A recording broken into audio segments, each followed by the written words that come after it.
Want to know all there is to know and more about this awesome NAS that's hidden away in my cupboard? Stick around.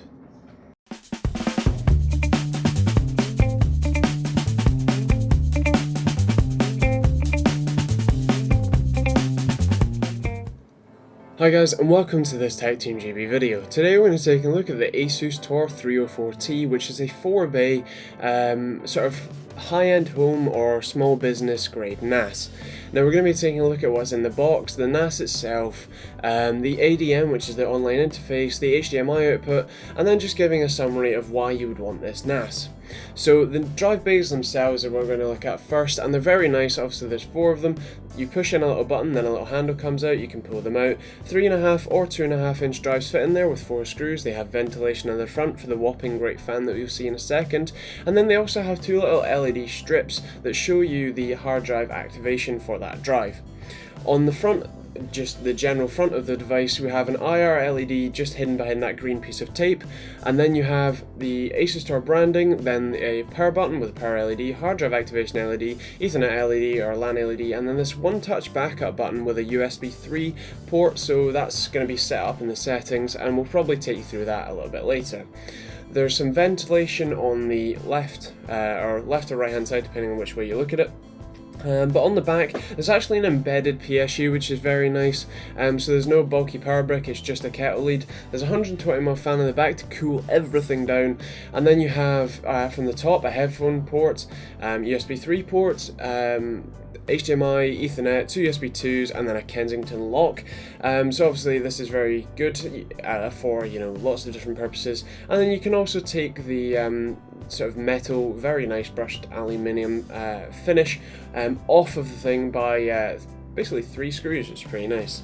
Now in the little accessories box, as you can see, basically all we've got is a little CD that I wouldn't touch with a barge pole anyway, an Ethernet cable, and then a kettle lead, and then 2 bags of screws, one for 2.5 and one for 3.5 inch drives, and then a tiny little quick start manual.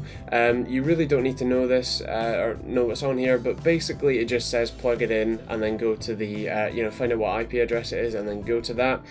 Now we're going to sort of whiz through the ADM actually, because what we're going to do as TechteamGB is make a full walkthrough of the ADM, which will actually, we're going to get Asustor to implement it into the ADM, which means that when you first boot up the NAS and you get that sort of welcome screen and all that sort of jazz, our video hopefully will actually be embedded in there, so that you can we'll take you through that as best as we can. We'll just sort of show you what's on offer.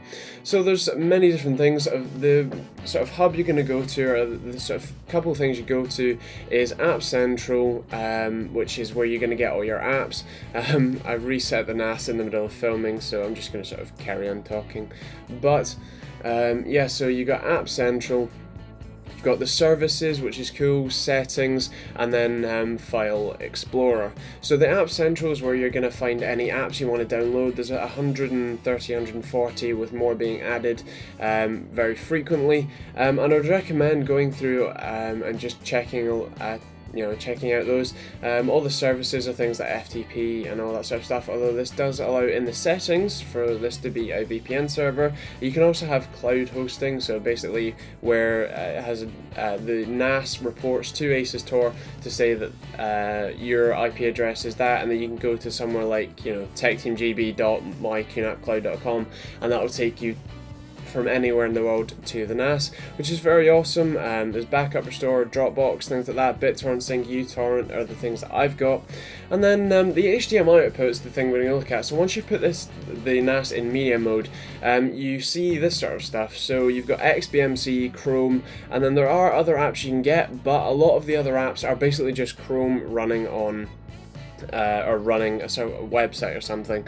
So the XBMC works really, really well. As you can see, the ADM is basically just Chrome, but going to the website or going to the local host, and then going to the port as well. Chrome does work quite well if you plug in a keyboard and mouse to one of the USB ports on the device, and as you can see, there are other spaces for other apps to be installed.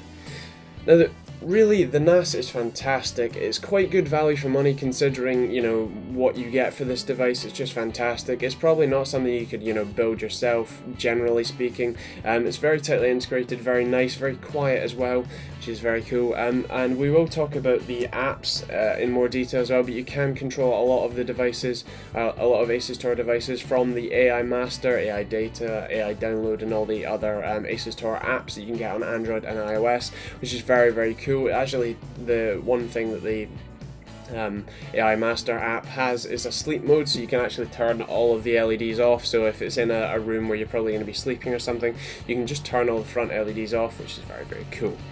Anyway, the Nas speeds are fantastic, so you get, you know, full saturation of gigabit. If you're sort of a power user and you want more than gigabit, then you should probably look at the 6 series of these NASes, where they're going to provide you, you know, the dual gigabit and, you know, other connections like eSATA as well. So if you want to check those out, hopefully we'll have some videos on those very soon, and if we do, there'll be a link in the description down below where you can check that out. Anyway, I think that's pretty much it. I really do like the device. It's pretty fantastic. But feel free to leave a comment down below. What would you, if you had this NAS and you had, you know, loaded with 4TB drives, what would your configuration be, and what would you be using it for? Mainly, would you be using it for business, you know, home use, you know, profanities? That's all fine. Just leave it in the comments down below. Anyway, feel free to hit the like button if you like it, the dislike button if you dislike it. As I said, leave a comment and answer a question there.